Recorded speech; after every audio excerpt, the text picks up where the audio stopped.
Boa tarde, meus irmãos. Seja o Senhor engrandecido e glorificado na vida do seu povo. Quero convidá-los ao estudo da palavra de Deus nessa tarde. E nesse momento, eu queria convidá-los a abrirem suas Bíblias em João capítulo 13. João capítulo 13, eu quero falar nessa tarde sobre as toalhas da humildade. As toalhas da humildade. Capítulo 13 de João, a partir do verso 1, diz assim: Ora, antes da festa da Páscoa, sabendo Jesus que era chegada a sua hora de passar deste mundo para o Pai, tendo amado os seus que estavam no mundo, amou-os até o fim. Durante a ceia, tendo já o diabo posto no coração de Judas Iscariotes, filho de Simão, que traísse a Jesus, sabendo este que o Pai tudo confiara às suas mãos e que ele viera de Deus e voltava para Deus, levantou-se da ceia, tirou a vestimenta de cima, tomando uma toalha, cingiu-se com ela. Deitou depois água na bacia, passou a lavar os pés aos discípulos e a enxugar-lhes com a toalha com que estava cingido. Aproximando-se, pois, de Simão Pedro, este lhe disse: Senhor, tu me lavas os pés a mim? Respondeu-lhe Jesus: O que eu faço não sabes agora? Compreendê-lo-ás depois. Disse-lhe Pedro: Nunca me lavarás os pés. Respondeu-lhe Jesus: Se eu não te lavar os pés, não tens parte comigo. Então Pedro lhe pediu: Senhor, não somente os pés, mas também as mãos e a cabeça. Declarou-lhe Jesus: Quem já se banhou não necessita de lavar-se, senão os pés. Quanto ao mais, está todo limpo. Ora, vós estáis limpos, mas não todos. Pois ele sabia quem era o traidor, e foi isto mesmo que ele disse: Nem todos estáis limpos. Meus irmãos, está aqui uma passagem curiosa e muito rica de ensinos. Nessa passagem, nós vemos um momento assim muito íntimo, muito particular de comunhão entre Jesus e os seus discípulos. Talvez foi um momento de mais íntima comunhão com eles. E, meus irmãos, nesse momento de íntima comunhão, nós vemos aqui algo que realmente deve saltar aos nossos olhos. A grandeza de Cristo nos traz um mistério do quadro. Jesus aos pés dos seus discípulos. Meus irmãos, vamos entender isso. O Criador aos pés das suas criaturas. Tenta entender esse quadro. O Deus Todo-Poderoso, o Criador, aquele que fez os céus, que fez a terra. Aquele que apenas com uma repreensão acalmou o mar, o vento, a tempestade. Aquele diante de quem os demônios se submetiam. Aquele que ressuscitou um morto de 4 dias. O Deus Todo-Poderoso ajoelhado aos pés das suas criaturas. Não é um quadro que realmente deve nos levar a ficarmos surpresos, a ficarmos impactados? O soberano aos pés dos seus servos, o Criador aos pés das suas criaturas, o santo, em contato direto com o pecador e os seus pecados. Oh, meus irmãos, essa passagem é tremenda. Criador aos pés das criaturas, soberano aos pés dos servos, santo aos pés do pecador. Isso daqui deve nos levar realmente a pensar quais são as lições que esse texto procura nos ensinar. Quais são as lições? Tem uma lição aqui muito evidente, que é a lição da humildade. A Bíblia fala que Jesus, sendo em forma de Deus, ele não teve por usurpação o ser igual a Deus. Ele, sendo Deus, ele não quis ser tratado pelas pessoas a partir da sua divindade. O texto fala que antes ele se despojou da sua divindade, assumiu a forma de servo. Não apenas a forma de homem, mas a forma de servo. Meus irmãos, em primeiro lugar, princípio da humildade. Às vezes nós queremos ser tratados a partir daquilo que nós temos de melhor, a partir da nossa honra, a partir da nossa glória. Nós queremos ter direitos e nós queremos ter reconhecimentos. Meus irmãos, o Senhor Jesus Cristo nos dá aqui um ensino maravilhoso. Independente da sua posição, independente dos seus méritos, independente do reconhecimento que você acha que precisa ter, se humilhe. aprenda a se colocar aos pés das pessoas à sua volta. É difícil, não é do homem, só mesmo o agir de Deus. A Bíblia fala para a gente considerar os outros superiores a nós mesmos. E a Bíblia fala que nós devemos nos preferir em honra. Jesus nos ensina isso. Mas aqui, meus irmãos, nós percebemos que a humildade foi motivada por uma atitude. Observa, por favor, o versículo 1, no finalzinho. Diz assim: tendo amado os seus que estavam no mundo, amou-os até o fim. Quando fala amou-os até o fim, a ideia de fim pode implicar em 3 possibilidades. A primeira, amou até acabar o amor. Amou até o fim. Não, claro que o amor não acabou. Amou enquanto estava no mundo. Já que ele sabia que ia partir, então ele amou enquanto estava no mundo. Quer dizer que Jesus está no céu e não nos ama mais? Veja, essa segunda possibilidade também não se encaixa. Não é que ele amou até o amor acabar. Não é que ele amou enquanto estava no mundo. A ideia de fim também fala de perfeição. Fala de algo completo. Fala de algo que alcançou todas as áreas que precisava alcançar. Então, quando fala amou até o fim, diz assim, amou de forma completa, de forma perfeita. Tudo o que precisava fazer, ele fez. Tenta imaginar. Naquela noite, ele já havia providenciado o espaço para ficarem, já havia providenciado a alimentação, já havia servido os seus discípulos, e ele queria fazer algo mais por eles. Nesse algo mais, ele tanto vai manifestar um cuidado físico, quanto ele vai trazer uma lição de vida. Tanto vai manifestar um cuidado físico, quanto trazer uma lição de vida. Esse cuidado físico mostra humildade, entre outras coisas, porque naquela cultura, lavar os pés de alguém era um trabalho reservado ao mais humilde dos servos, ao mais simples dos servos. Em parte, por causa disso. Mas aqui, meus irmãos, nós percebemos que a iniciativa de Jesus não estava apenas em lavar os pés, estava em purificar os seus discípulos, em ajudá-los a ter o seu ego, o seu orgulho também lavado, o seu ego, o seu orgulho também purificado. E nisso daqui, o que a gente pode dizer? Que o amor de Jesus por nós consiste não apenas em tirar-nos do inferno, mas também em tirar o inferno de dentro de nós. Ele não apenas tira os seus discípulos do inferno, ele tira o inferno dos seus discípulos. Meus irmãos, a ideia é que o Senhor, ele não apenas nos perdoa os pecados, ele também quer nos purificar dos nossos pecados. Não é apenas que ele quer perdoar o meu roubo, ele quer tirar de mim um ímpeto de roubar. Entende qual é a ideia de purificação? Ele quer fazer uma obra completa em nossa vida. E, meus irmãos, indo além, o amor de nós por nós o leva a tratar o nosso pecado. O amor de Jesus por nós o leva a tratar o nosso pecado.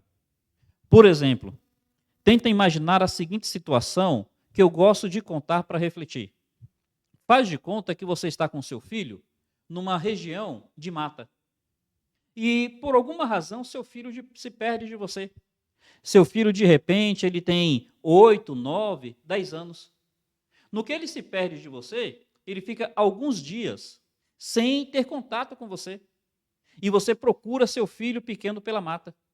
Quando você encontra seu filho todo sujo, enlameado, arranhado.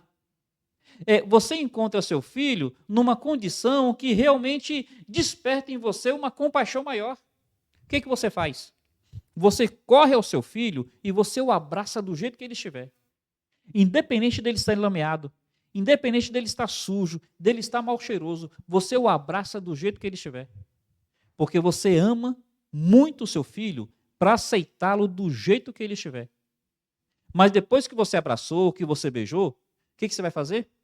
Você vai levar seu filho para casa, vai tirar aquelas roupas, vai dar um banho, vai limpar as suas feridas e vai vestir uma roupa nova. Não é isso?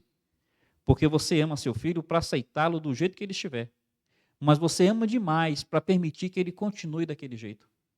O amor de Jesus por nós nos aceita do jeito que nós estivermos. Mas o amor de Jesus por nós é tamanho que ele quer limpar-nos da nossa sujeira. Ele quer limpar-nos dos nossos pecados. A Bíblia fala que o Pai disciplina o Filho ao qual ama. Eis Jesus aqui mostrando amor, purificando os seus discípulos. E nisso, meus irmãos, a maior evidência de que os discípulos receberam o amor de Deus é que eles se sujeitam à iniciativa do Senhor em purificá-los. A maior evidência de que você realmente recebeu o amor de Deus é que você se sujeita à iniciativa de Jesus para te purificar. Por exemplo, observe aqui o versículo 9. Diz assim: Então Pedro lhe pediu: Senhor, não somente os pés, mas também as mãos e a cabeça. No que Jesus vai lavar os pés de Pedro, Pedro fala: o Senhor lavar os meus pés?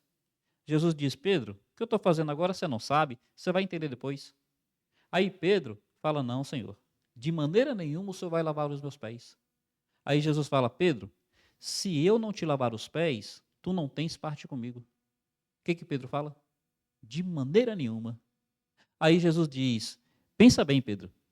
Aí Pedro, quando pensa, ele fala: é a verdade, Senhor? Se eu não te lavar os pés, se o Senhor não me lavar os pés, eu não terei parte contigo? Então, não somente os pés, lava também a cabeça. Qual é o ensino aqui, meus irmãos? Pedro, ele poderia ter uma atitude de: Senhor, o Senhor está exagerando. Senhor, eu deixei minhas redes e te segui quando o Senhor me chamou. E agora, se o Senhor não lavar meus pés, o Senhor não tem parte comigo? Não, Senhor, o Senhor está exagerando. Senhor, quando o Senhor estava andando sobre a tempestade, sobre as águas na tempestade, os discípulos estavam no barco, todos nós com medo. Eu fui o único que tive coragem de sair do barco para ir ao teu encontro. Eu afundei, é verdade, mas eu tive coragem enquanto os outros ficaram no barco. E agora, porque o Senhor não lava meus pés, eu não tenho parte com o Senhor? Desculpa, Senhor, o Senhor está exagerando. E ele podia dizer mais. Ele podia dizer: Senhor, quando o Senhor perguntou quem o Senhor era, as pessoas não sabiam dizer. Eu fui o único, o primeiro, a dizer que tu és o Cristo, o Filho de Deus. O Senhor reconheceu isso naquele dia. E agora, porque o Senhor não lava meus pés, eu não tenho parte com o Senhor? Jesus, será que o Senhor não está exagerando? Pedro não poderia colocar dessa maneira? Mas, meus irmãos, Pedro estava vendo que aquele que estava ajoelhado a seus pés era mais que um servo. É o próprio Deus encarnado. E ele queria, fosse como fosse, ter parte com esse Deus encarnado. Ele queria, fosse como fosse, ter intimidade, ter ligação, estar em comunhão com esse Deus encarnado. Ele fala: Senhor, já que é assim, não lava somente os pés, lava também a cabeça. Ele está dizendo: Senhor, eu aceito qualquer coisa para estar em comunhão com o Senhor. Meus irmãos, permitir-se ser purificado é a maior evidência de alguém que realmente é discípulo de Jesus Cristo. A purificação não é uma imposição do alto, é um desejo de baixo. Como é que Davi diz? Senhor, lava-me com hisopo e ficarei puro. Senhor, purifica-me e ficarei mais alvo do que a neve. O desejo, a purificação não é uma imposição do alto, é um desejo de baixo. O discípulo, ele quer ter comunhão com o Senhor. E ele sabe que para ter comunhão com o Senhor, ele precisa ter uma vida pura. E ele pede: Senhor, me purifica.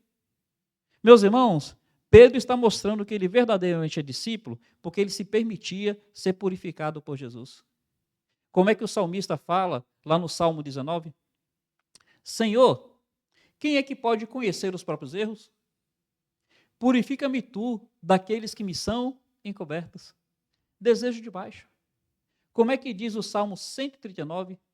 Senhor, vê se há em mim algum caminho mau e guia-me pelo caminho eterno. Desejo de baixo. Meus irmãos, disponhamos o nosso coração para desejar isso. E aqui, algo muito importante para a gente entender. Por que Jesus coloca como algo tão necessário a lavagem dos pés?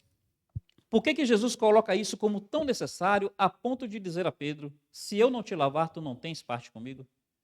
Porque ali não está em ênfase o aspecto literal de lavar os pés. Ali está o ensino espiritual. Meus irmãos, a Bíblia nos ensina que a água é um símbolo da palavra de Deus. Efésios capítulo 5, versículo 26, diz que Cristo amou a igreja de tal forma a ponto de se entregar por ela, para purificá-la pelo lavar de água da palavra. A palavra é representada na água. Lá no tabernáculo, quando você passava pelo altar de bronze, sacrifício representando a cruz de Cristo, para você entrar no lugar santo, você tinha que passar pela pia de bronze.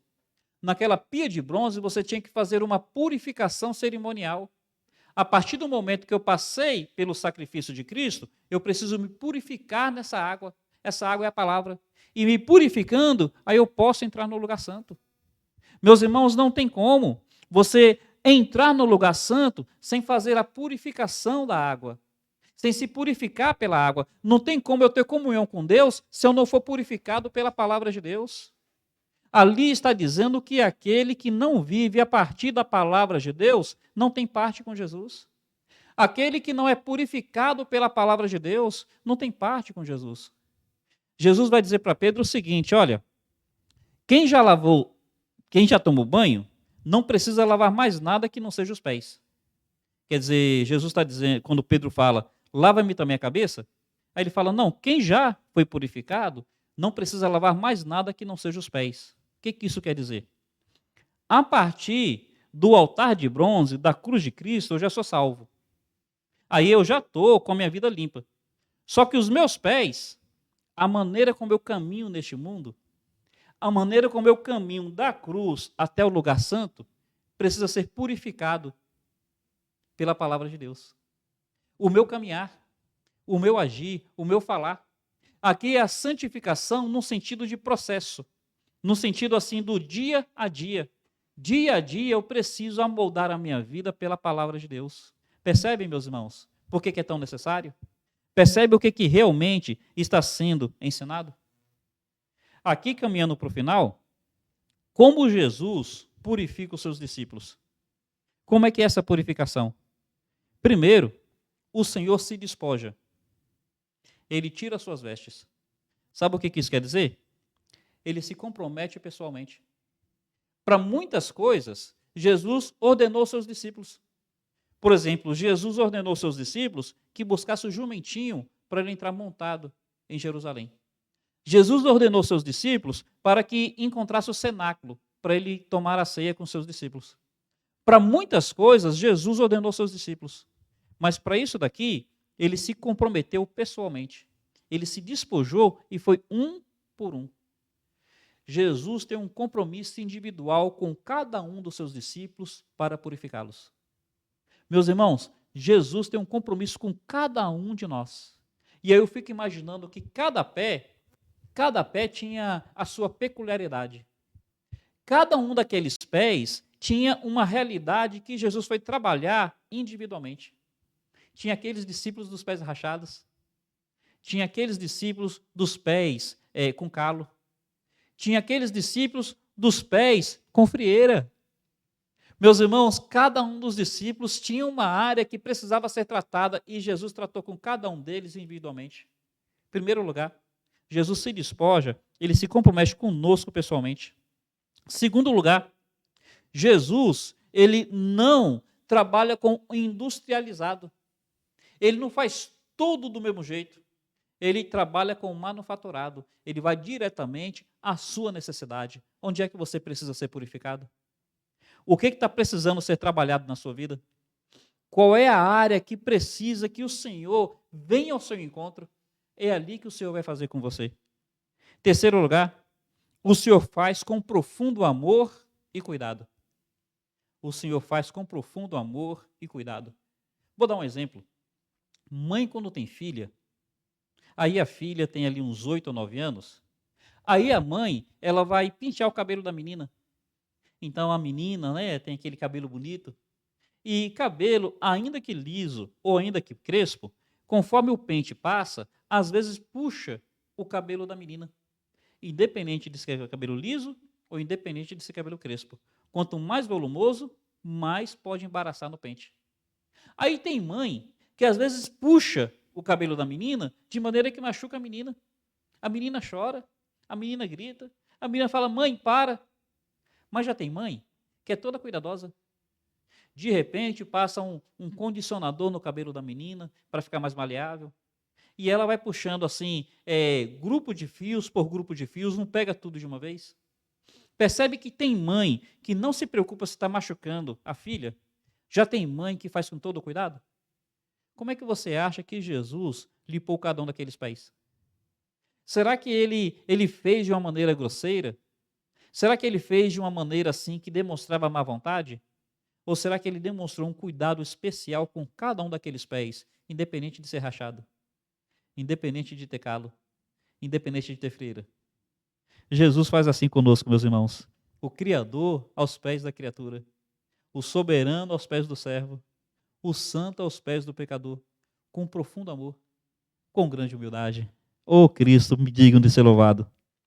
Ele faz com ternura e firmeza, conforme é necessário com cada um. Assim, meus irmãos, eu encerro dizendo o seguinte: dessa rica experiência, nós temos diversas lições. Diversas lições. E entre as lições, pensemos nisso, a humildade. O Senhor Jesus se despoja e se ajoelha. O serviço sacrificial. O Senhor cuida. E o amor sincero e compromissado. Ele vem ao nosso encontro. Em nome de Jesus Cristo, consideremos as toalhas da humildade de Jesus. Pensemos o quanto que nós precisamos praticar a humildade, nos despojar. Pensemos o quanto que nós precisamos ser purificados, sem isso nós não teremos parte com Ele. E pensemos, meus irmãos, o quanto que o nosso amor precisa ser aperfeiçoado. Que o Senhor, em graça e em bondade, venha ao encontro do seu povo e esteja lavando os pés de cada um de nós. O quanto que nós precisamos ser purificados. Louvado seja o nome do Pai, que Deus abençoe cada um dos irmãos, um carinhoso abraço, e eu termino dizendo: ore pela sua nação, contra as eleições que acontecerão no próximo domingo. Que Deus tenha misericórdia da sua igreja nesse país. Um carinhoso abraço.